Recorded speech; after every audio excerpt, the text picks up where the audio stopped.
we've seen these reports in the last hour about Hamas accepting a ceasefire, but also the Israelis ordering or telling people in Rafah to get out.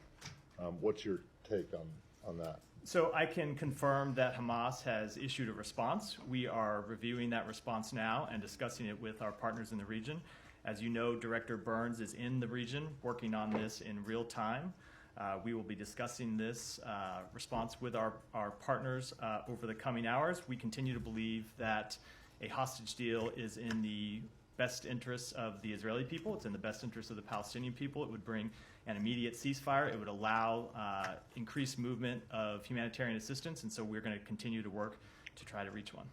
And so, but you haven't made any determination about whether this is whether they're accepting what is on the table or they're accepting something that is different. We have only received the response in the last hour, 90 minutes, and as I said, are going through it now and discussing it with partners in the region. So I don't want to characterize the nature of that response just yet. Okay, thanks.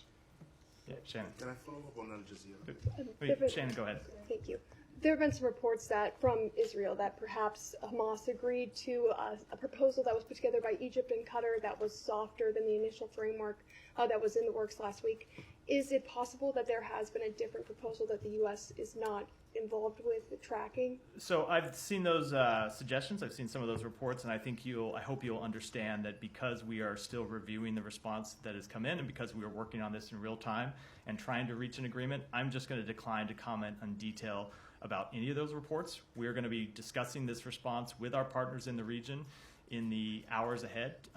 It remains our top priority to try to reach a ceasefire agreement that will lead to the release of hostages, that will allow a surge of humanitarian assistance both into Gaza and allow it to move around inside Gaza. But I don't want to comment on any of the various reports about what they might have been responding to until we've been able to go through it in detail and come to a full understanding and discuss it with our partners. And can you say at this point, maybe you can't, but Hamas's political wing and their militant wing, are they on the same page here? Do you feel like this is a response that at least indicates where the entire group is? I'm just not going to speak for Hamas at all. As we have said for some time, there has been a significant offer on the table.